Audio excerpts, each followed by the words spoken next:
आम्हाला गिरीश भाऊच हवे. जिथे बोर लावते तिथे पाणीच पाणी केलंय भाऊ ना. त्याच्यासाठी आम्हाला खोडपे सरच पाहिजे. बस भाऊस अपेक्षा भाऊकडे आहे का भाऊने काम चांगले केले. लोकांचा काही उपयोग नाही उराला निवडून देऊन. सामान्य माणसाला सुद्धा जवळ घेणारा माणूस. विधानसभेच्या या रणधुमाडीमध्ये आपण जामनेर तालुक्यातील लोंढी तांडा या गावात या ठिकाणी आलोय. या ठिकाणी आपण नागरिकांकडून जाणून घेणार आहोत की नेमकं त्यांचं मत कोणाच्या बाजूने आहे, त्यांच्या काही समस्या असतील त्या देखील आपण जाणून घेणार आहोत, कारण जेणेकरून ह्या समस्या नेते मंडळीपर्यंत पोहोचल्या गेल्या पाहिजे. आपल्यासोबत आहे लोंढी तांड्याचे सरपंच. आपण सुरुवात त्यांच्याकडून करूया की त्यांचं वैयक्तिक मत काय आहे. माझं वैयक्तिक मत असं आहे की कोणतेही काम भाऊनं आजपर्यंत सगळे पूर्ण केलेले. आता चालू आम्हाला कमीत कमी तरी हा रोड दिलेला आहे 4 लाखाचा आणि 1,95 लाखाचा आम्हाला इथं मंदिर आणि डोम आणि सभा मंडप ही दिलेले. भाऊ बद्दल धन्यवाद आहे भाऊंचा की इतकं दिलेलं आहे या गावाला तांड्याला. आणि त्याच्यामध्ये आणखीन भाऊनं अंतर्गत रस्ते दिले. भाऊचं कुठेही कमी नाही. या ठिकाणी लोंढी तांड्यामध्ये पूर्णपणे ध्यान देत आहे, लक्ष देत आहे, हे आमचं म्हणणं आहे. मग खोडपे सर तुम्हाला नाही, आम्हाला गिरीश भाऊच हवे. या कामामुळे तुम्ही गिरीश भाऊंना हो, काम कमीच नाही देत आहे ना. जिथे बोर लावते तिथे पाणीच पाणी केलंय भाऊनं. कुठे कमी केली भाऊनं. आमच्या बलडाईवर काहीच येत नव्हतं, तिथे बोर केलं तिथे पाणी. भाऊनं कोणत्याही कुठेच काही कमी केलेलं नाहीये. मग का सोडायचं बुवा, कशामुळे सोडायचं, हे आमची भूमिका आहे की भाऊनं भरपूर कामं केले आमच्या गावामध्ये. पाणी पण पूर्ण केलंय. पाणी जिथे बोर टाकतोय तिथे पाणी लागतोय. बलडावर टाका, रानामध्ये टाका, कुठेही टाका, पाणीच पाणी. सगळे लोक केळीच केळी लावत आहे लोंढीमध्ये. अजून काय अपेक्षा आहे भाऊने, अजून काय केलं पाहिजे चांगलं.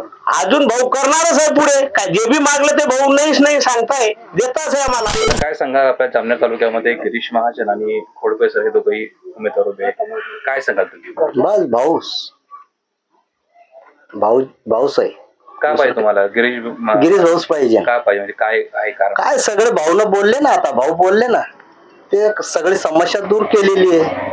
काहीच वांधा नाही. खोडपे सर नको पाहिजे. नको. आता नवीन येऊन काय करणार आहे, वरती बी तर मोदीच आहे. हा काय होणार आहे दुसऱ्या कोण, काहीच होणार नाही. भाऊंकडनं काय अजून अपेक्षा काय गेल्यावर ते आल्यावर समजेल ना. आता भाऊ पूर्ण अपेक्षा पूर्ण करतात ते. जे मागितलं ते देतात. समजा आपली मशानभूमीची जी रस्ता होती, आता हे मतदान आला म्हणून ते रस्ता 15 दिवसापूर्वी ते ना हे खडीगिडी टाकून मुरुम गिरुम टाकून त्यांनी बनवले. हो, आणि हे काही आमचं काही केलेलं बी नाही अजून बी आणि काही करता बी नाही. ते हे मतदान आहे म्हणून हे तुमच्यावर तुमचा प्रेम आहे.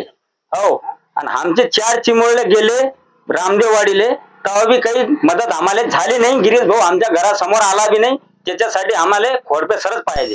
अपेक्षा भाऊकडे आहे का भाऊने काम चांगले केले.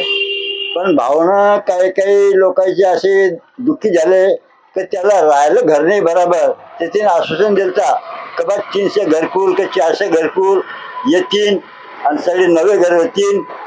गरीब लोकांना तेवढीच आशा आहे, भाऊ मागेल. एवढा विषय आहे आपला. या अपेक्षा तुमच्या आहे. पण तरी पण पब्लिक भाऊंच्या सोबतच आहे. अपेक्षा आहे का झालं पाहिजे. तेवढे घरकुल गरीब लोकांचे झाले पाहिजे बा. गरीब लोकांचे घरकुल पास झाले पाहिजे. काही लोकांना राहायला जागा नाही, बसायला जागा नाही. बारिश मध्ये रात्र झोपलेत नाही. भाऊनं आश्वासन दिलं का बा घरकुल होईल.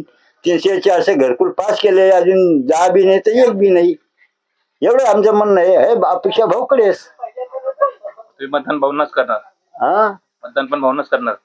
मी ना काय बोललो, अपेक्षा भाऊकडे. बरोबर आहे ना. काही फरक आहे का बोलला मी. बस तुतारीची तुतारीच का? होय सर. तुतारीच का?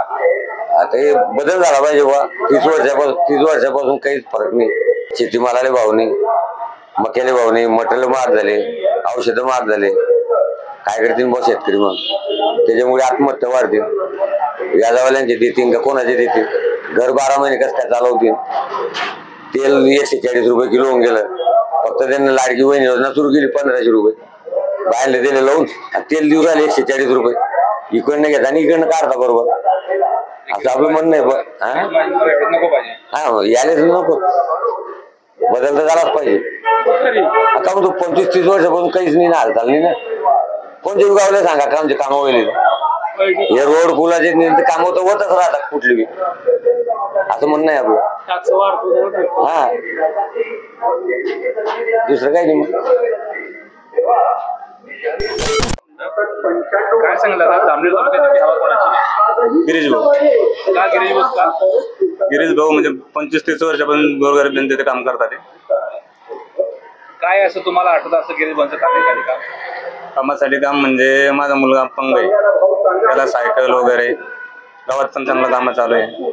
ओळखल्यासारखं ते आपण बघितलेच नाही, त्यांचं नाव आपली ओळख आहे. आणि गिरीश भाऊ असे व्यक्ती की मी त्यांच्या बंगल्यावर मुंबईला जाऊन जेवण करून आलेलो आहे. म्हणजे सामान्य माणसाला सुद्धा जवळ घेणारा माणूस, त्यामुळे गिरीश भाऊ.